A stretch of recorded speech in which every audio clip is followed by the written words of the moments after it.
120,000 ሜትሪክ ቶን ናፍጣና 60,000 ሜትሪክ ቶን የአውሮፕላን ነዳጅ ጭነው ወደ ኢትዮጵያ ለማቅናት የተዘጋጁ 3 ግዙፍ የነዳጅ ጫኝ መርከቦች በአሁኑ ወቅት በአረብ ባህረ ሰላጤ ላይ መለቃቸውን ጥለው ለመቆም ተገደዋል። እነዚህ መርከቦች በሆርሙዝ ወሽመጥ አድርገው ጉዟቸውን መቀጠል ባለመቻላቸው የኢትዮጵያ የነዳጅ ዋስትና ከፍተኛ ስጋት ላይ ወድቋል። ከኩዌት ጋር በተደረገ የረጅም ጊዜ የንግድ ውል መሰረት የተጫኑት እነዚህ ነዳጆች ለሀገሪቱ የቅርብ ጊዜ ፍጆታ የሚውለውን የነጭ ናፍጣ አቅርቦት 60% እንዲሁም መላውን 100% የአውሮፕላን ነዳጅ ፍላጎት የሚሸፍኑ ነበሩ። ይህ በሆርሙዝ ወሽመጥ ላይ የተከሰተው እገዳ በኢትዮጵያ የዕለት ተዕለት የነዳጅ አቅርቦት ላይ ከፍተኛ ችግር አስከትሏል። በዚህ ምክንያት መንግስት አስገዳጅ የሆነ የነዳጅ አከፋፈል ስርዓትን ተግባራዊ ለማድረግ የተገደደ ሲሆን በአዲስ አበባና በተለያዩ የክልል ከተሞች በሚገኙ የነዳጅ ማደያዎች ላይ ረጅም ሰልፎች እንዲታዩ ምክንያት ሆኗል። ችግሩ በዚህ ብቻ አላበቃም። የህዝብ ትራንስፖርት የጉዞ መርሃ ግብሮች እንዲስተጓጉሉ፣ የግብርና መሳሪያዎችና የኢንዱስትሪ ጄኔሬተሮች የሥራ እንቅስቃሴ እንዲቀንስና ተያያዥ ወጪዎች እንዲናሩ አድርጓል።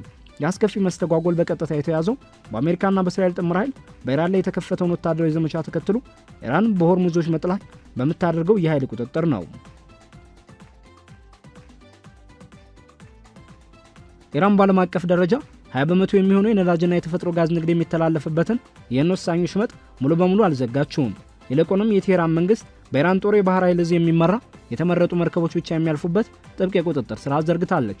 በዚህ ስርዓት መሰረት በወሽመጡ የሚያልፉ መርከቦች ሁሉ ዝርዝር መረጃዎችን ማቅረብ ይኖርባቸዋል። የዓለም አቀፍ የባህር ድርጅት መለያ ቁጥርን፣ የጭነቱን ዝርዝር መግለጫ፣ የሰራተኞችን ዝርዝርና መርከቡ የሚያርፍበትን የመጨረሻ መድረሻ ያካትታል። እነዚህ መረጃዎች የሚያቀርቡት ከአብዮታዊ ጦሩ ጋር ግንኙነት ባላቸው አገናኝ አካላት በኩል ነው። ተገቢውን የደህንነት ፍተሻ አልፈው ፈቃድ ያገኙ መርከቦች ብቻ የማለፊያ ኮድ የሚሰጣቸው ሲሆን በላራክ ደሴት አቅራቢያ በሚገኘው የኢራን ግዛታዊ ባህር ውስጥ በእጀባ እንዲያልፉ ይደረጋል። ይህን ጥብቅ የምርመራ ሂደት ማለፍ ያልቻሉ መርከቦች ግን ጉዟቸው ይታገዳል።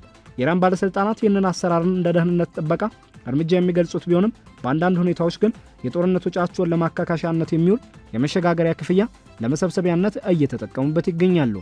የኢራን ፓርላማ ይህን የክፍያ ስርዓት በህግ ለማጽደቅ ረቂቅ አዋጅ እያዘጋጀ ቢሆንም የአብዮታዊ ጦሩ ግን ባለፉት ጥቂት ሳምንታት ውስጥ ለ26 የተመረጡ መርከቦች ፈቃድ በመስጠት አሰራሩን በተግባር አስጀምሮታል።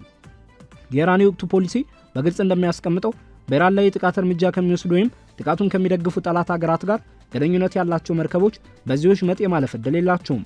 ለ176 የዓለም አቀፍ የባህር ድርጅት አባል ሀገራት በተሰራጨ ደብዳቤ ላይ ኢራን ጠላት ያልሆኑ ሀገራት መርከቦች ብቻ ከኢራን ባለስልጣናት ጋር ቅንጅት በመፍጠርና አጥቂ ኃይሎችን ከመደገፍ በመቆጠብ ሰላማዊ በረራ የማድረግ መብት እንዳላቸው ገልጻለች። ቴህራን ከቻይና፣ ህንድ፣ ፓኪስታን፣ ሩሲያ፣ ኢራቅ፣ ማሌዥያ፣ ታይላንድ፣ ስሪላንካና ባንግላዴሽ ለሚመጡ መርከቦች በዲፕሎማሲያዊ መንገድ የልዩ ፈቃድ ስምምነት አድርጋለች። ቱርክ ለተወሰኑ መርከቦቿ የተገደበ የመተላለፊያ ዕድል ያገኘች ሲሆን ጃፓን፣ ፈረንሳይና ጣሊያን ደግሞ በጉዳዩ ላይ የመጀመሪያ ደረጃ ንግግር መጀመራቸው ተሰምቷል። ኢራቅ በቅርቡ ማለትም በይፋ ከእገዳ ነጻ በሆኑ ሀገራት ዝርዝር ውስጥ ተካታለች። ይሁን እንጂ ኢትዮጵያ እስካሁን ድረስ በማንኛውም ይፋዊ ፈቃድ ዝርዝር ውስጥ አልተካተተችም። በኢትዮጵያ የፖሊሲ አውጪዎችና በዓለም አቀፍ ታዛቢዎች ዘንድ የሚነሳው ዋነኛው ጥያቄ ይህ እገዳ በኢትዮጵያ ላይ ያነጣጠረ የኢራን ጥላቻን የሚያንጸባርቅ ነው ወይስ ቴህራን በጦርነት ወቅት በሁሉም ላይ የምታሳርፈው አጠቃላይ መመሪያ ውጤት የሚል ነው። ያሉ መረጃዎች እንደሚያመለክቱት እገዳው የመነጨው ከሁለተኛው ምክንያት ሳይሆን አይቀርም። እስካሁን ድረስ የኢራን ባለስልጣናት ኢትዮጵያን ለይተው የሚኮንኑበት ምንም አይነት ይፋዊ መግለጫ አልሰጡም። በሁለቱ ሀገራት መካከል ያለው የሁለትዮሽ ዲፕሎማሲያዊ ግንኙነት ምንም እንኳን በታሪኩ ከፍተኛ ደረጃ ላይ ባይገኝም አሁንም ድረስ በይፋ እንደቀጠለ ነው። ይሁን እንጂ የኢትዮጵያ የቅርብ ጊዜ ዲፕሎማሲያዊና የደህንነት እንቅስቃሴዎች ኢራን ከአሜሪካና ከእስራኤል ወታደራዊ ዘመቻ ጋር የተባበሩ ወይም ጥቃቱን በዝምታ የተቀበሉ ብላ በፈረጀቻቸው ሀገራት ተርታ እንድትመደብ አድርጎታል። ይህ ምደባ ከግላዊ ጥላቻ ይልቅ በመመሪያዎች ላይ የተመሰረተ ቢሆንም በኢትዮጵያ ላይ እያስከተለ ያለው ኢኮኖሚያዊ ኪሳራ ግን እጅግ ከፍተኛ ነው።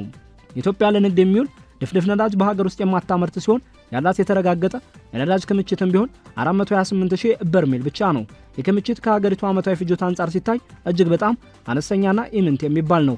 ሀገሪቱ 100% የሚሆነውን የተጣራ ነዳጅ ምርት ከውጭ ታስገባለች። በነበረው ስምምነት መሰረት ኩዌት 60% ነጭ ናፍጣና ሙሉን የአውሮፕላን ነዳጅ የምታቀርብ ሲሆን ቀሪው ፍላጎት ደግሞ በዓለም አቀፍ ጨረታ እንደ ሳውዲ አረቢያና የተባበሩት አረብ ኤሚሬትስ ካሉ የባህረ ሰላጤው ሀገራት ይገዛል። እነዚህ የነዳጅ ጭነቶች በአብዛኛው ከአረብ ባህረ ሰላጤ ተነስተው በሆርሙዝ ወሽመጥ በኩል በማለፍ የኢትዮጵያ ዋነኛ የወደብ መዳረሻ ወደ ሆነችው ጅቡቲ ይጓዛሉ። ከዚያም በደረቅ ትራንስፖርት ወደ ሀገር ውስጥ ይገባሉ። አሁን የታገዱት 3 መርከቦች ብቻ ለበርካታ ሳምንታት የሚሆን የተጣራ ነዳጅ አቅርቦትን የሚያስተጓጉሉ ናቸው። የንግድና ቀጠናዊ ትስስር ሚኒስቴር እንዳረጋገጠው ይህን ክፍተት ለመሙላት በአፋጣኝ ከሚገኝ ገበያ ነዳጅ ለመግዛት የተደረገው ሙከራ በአንድ በርሜል የአውሮፕላን ነዳጅ ላይ 86.33 ዶላር እንዲሁም በአንድ በርሜል ናፍጣ ላይ 92.88 ዶላር ተጨማሪ ክፍያ እንዲጠይቅ አድርጓል። ይህ ዋጋ ጭማሪ በሀገር ውስጥ የነዳጅ ማደያዎች ላይም ተንጸባርቋል። የናፍጣ ዋጋ በ1 ሊትር በ24 ብር ገደማ ጨምሮ ወደ 163 ብር፣ ቤንዚን ደግሞ በ10 ብር ጨማሪ ወደ 142 ብር አሻቅቧል። ከዚህም በተጨማሪ ጥቁር ገበያ ንግድ በከፍተኛ ሁኔታ እንዲስፋፋ በር ከፍቷል። የነዳጅ እጥረቱ በሁሉም ዘርፎች ላይ ጫና እያሳደረ ይገኛል። የህዝብ ትራንስፖርት አቅራቢዎች ለጉዞ መርሃ ግብራቸውን የቀነሱ ሲሆን አርሶ አደሮች ለትራክተሮችና ለመስኖ ፓምፖች የሚሆን ነዳጅ በማጣቸው ስራቸው መጓተቱን እየገለጹ ነው። በናፍታ ጄኔሬተሮች የሚንቀሳቀሱ ፋብሪካዎችም በምርት ሂደታቸው ላይ መስተጓጉል ገጥሟቸዋል። መንግስት ለህዝብ ትራንስፖርት፣ ለግብርና፣ ለላኪዎች፣ ለስትራቴጂካዊ ፕሮጀክቶችና መሰረታዊ ቁሳቁሶችን ለሚያጓጉዙ ተሽከርካሪዎች ቅድሚያ የሚሰጥ የነዳጅ አከፋፈል መመሪያ አውጥቷል። በህገ ወጥ የነዳጅ ንግድ ላይ የሚደረገው ቁጥጥር የጠነከረ ሲሆን ዜጎችም የግድ አስፈላጊ ካልሆነ በስተቀር የነዳጅ አጠቃቀማቸው እንዲቀንሱ ጥሪ ቀርቧል። እነዚህ የመንግስት እርምጃዎች እንደ ድንገተኛ መፍትሄ የሚወሰዱ ናቸው። የኢትዮጵያ ስትራቴጂካዊ ነዳጅ ክምችት እንደ ኢትዮጵያ በነዳጅ ገቢ ላይ ጥገኛ ለሆኑ ሀገራት ሊኖራቸው ከሚገባው ደረጃ አንጻር ሲታይ እጅግ ዝቅተኛ ነው። ምንም እንኳን በአሁኑ ወቅት ያለው የክምችት መጠን በዝርዝር ባይገለጽም መረጃዎች እንደሚያሳዩት የሀገሪቱ የነዳጅ ማከማቻዎች የመያዝ አቅም ከ370 ሺህ እስከ 428 ሺህ ቶን የሚደርስ ነው። ይህ ክምችት ደግሞ ለጥቂት ቀናት ብቻ የሚበቃ እንጂ በዓለም አቀፍ የኃይል ደህንነት መስፈርት መሰረት ከ30 እስከ 90 ቀናት ሊያቆይ የሚችል አይደለም። የጠንካራ የክምችት ስርዓት አለመኖሩ አሁን ለተከሰተው እጥረት ፍጥነትና ስፋት እንደ ዋነኛ ምክንያት ተጠቃሽ ሆኗል። በቴህራን በኩል እስካሁን ይፋዊ ማረጋገጫ ባይሰጠም በእስራኤል ጥቃት እንደተገደለው የሚነገረው የኢራን እስላማዊ አብዮታዊ ጦር የባህር ኃይል አዛዥ አሊሬዛ ታንጊሲሪ በወሽመጡ በኩል የሚደረግ ማንኛውም መተላለፊያ ከኢራን የባህር ባለስልጣናት ጋር ሙሉ ቅንጅት ሊኖረው እንደሚገባ ገልጸው ነበር። ይህ የማጣራት ሂደት የመርከቧን ቴክኒካዊ ዝርዝሮች ብቻ ሳይሆን የመርከብ ካፒቴኖችን ፖለቲካዊና ንግድ ነክ ቁርኝቶች፣ መርከቧ የተመዘገበችበትን ሀገር እንዲሁም ጭነቱ የሚወርድበትን የመጨረሻ መዳረሻ በጥልቀት የሚመረምር ነው። ኢራን ወዳጅ ወይም ገለልተኛ ብላ የፈረጀቻቸው ሀገራት መርከቦች ማለትም በአሜሪካና በእስራኤል ጥቃት ላይ ያልተሳተፉ ወይም ቁሳዊ ድጋፍ ያልሰጡ ሀገራት በደላሎች አማካኝነት ከድርድር በኋላ የማለፊያ ፍቃድ ያገኛሉ። የድርድር አንዳንዴ ክፍያው በቻይናውያን ወይም በሌሎች የውጭ ምንዛሬዎች እንዲፈጸም የሚጠይቅ ሲሆን ሎይድስቲስ የተሰኘው ተቋም እንደዘገበው ከሆነ ቢያንስ 2 መርከቦች በቻይናውያን ደላሎች በኩል ክፍያ ፈጽመው እንዲያልፉ ተደርጓል። ዓለም አቀፍ የህግ ምሁራን እንደሚጠቁሙት ኢራን የተባበሩት መንግስታት ድርጅት የባህር ህግ ስምምነት ፈራሚ ብትሆንም ስምምነቱን በፓርላማዋ አላጸደቀችውም። በመሆኑም በወሽመጡ ላይ በሚደራረቡ የግዛት ውሃዎቿ ላይ ያላትን የሉዓላዊነት መብት አጥብቃ ትሟገታለች። ወሽመጡ እጅግ ጠባብ በሚሆንበት ቦታ 39 ኪሎ ሜትር ስፋት ያለው ነው። ቴህራን በታጠቁ ግጭቶች ወቅት ከደህንነት ጋር በተያያዘ መተላለፊያዎችን የመቆጣጠር መብት እንዳላት ትገልጻለች። ለዚህም በተባበሩት መንግስታት ድርጅት ቻርተር አንቀጽ 51 ላይ የተደነገገውን ራስን የመከላከል መርህ እንደ መነሻ ትጠቅሳለች።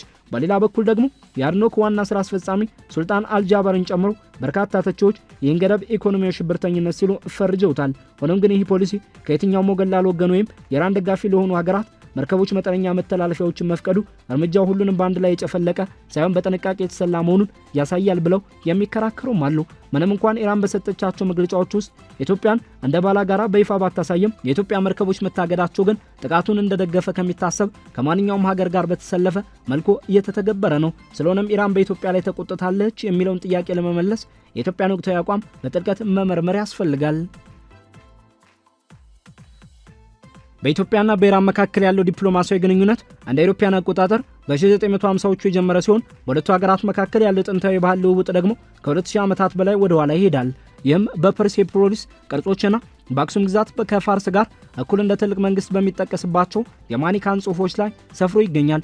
በአፄ ኃይለ ሥላሴና በሻህ መሐመድ ረዛ ፓህላቪ ዘመን ግንኙነቱ በጋራ የንግስና ስርዓትና በጸረ ኮሚኒዝም አቋም ላይ ተመስርቶ አብቦ ነበር። ኢራን በ1960ዎቹ የኢትዮጵያን የኤርትራ ፌዴሬሽን አቋም ትደግፍ ነበር። በ1974 የኢትዮጵያ አብዮትና በ1979 የኢራን እስላማዊ አብዮት በኋላም ቢሆን ምንም እንኳን የሮታ ዓለም ልዩነቶች በደርግ ዘመን ግንኙነቱን ቢያሻክሩትም ዲፕሎማሲያዊ ግንኙነቱ ሙሉ በሙሉ አልተቋረጠም ነበር። ከ1991 ዓ.ም በኋላ ግንኙነቱ በተከታታይ የኢትዮጵያ መንግስታት አማካኝነት እንደገና አንሰራርቷል። የንግድና ኢንቨስትመንት ስምምነቶች ተፈርመዋል። ከፍተኛ የሥራ ኃላፊዎችም የሁለትዮሽ ጉብኝቶችን አድርገዋል።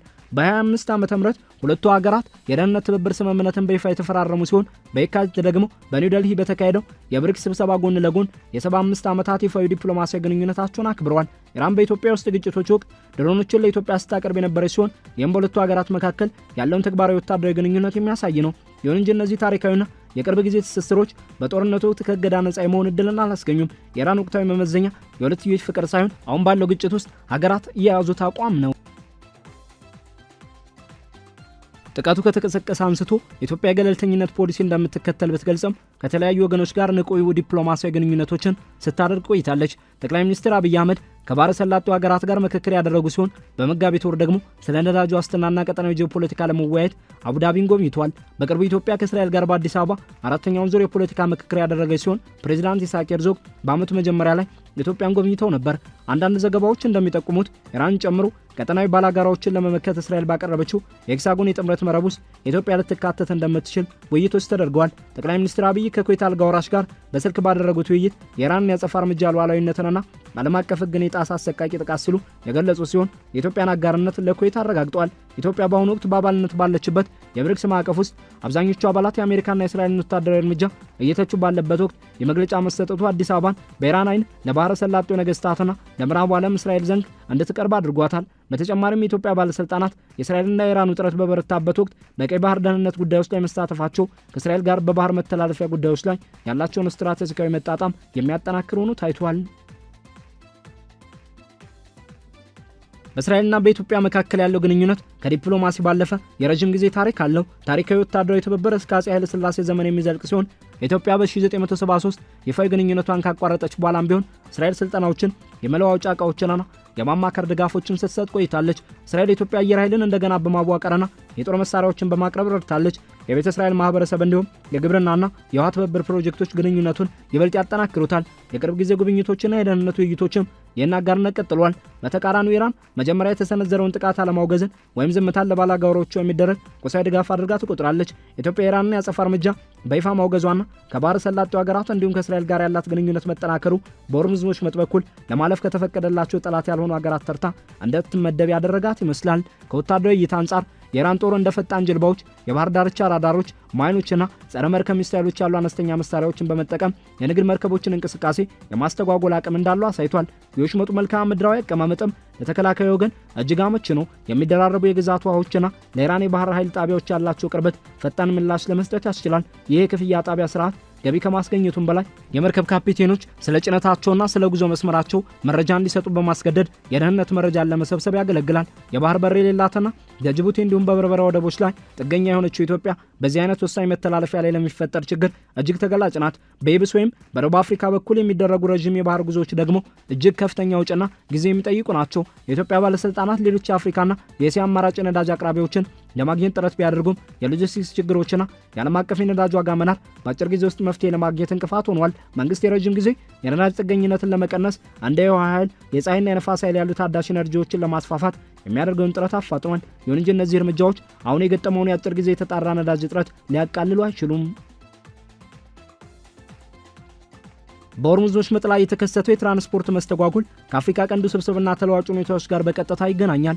ኢትዮጵያ ወደ ቀይ ባህር የመድረስና የባህር በር ማግኘት ያላትን ከፍተኛ ምኞትና ፍላጎት ከጎረቤት ሀገራት ጋር ያላትን ወቅታዊ ውጥረት እንዲሁም በርካታ ስደተኞችን የማስተናገድ ከባድ ሸክም አሁን የተከሰተውን የኢኮኖሚ ጫና ይበልጥ እንዲከብድና እንዲወሳሰብ አድርጎታል። ጅቡቲ፣ ሶማሊያና ኤርትራ በወሽመጡ ላይ የተፈጠረውን ቀውስ በከፍተኛ ጥንቃቄና በቅርበት እየተከታተሉት ይገኛሉ።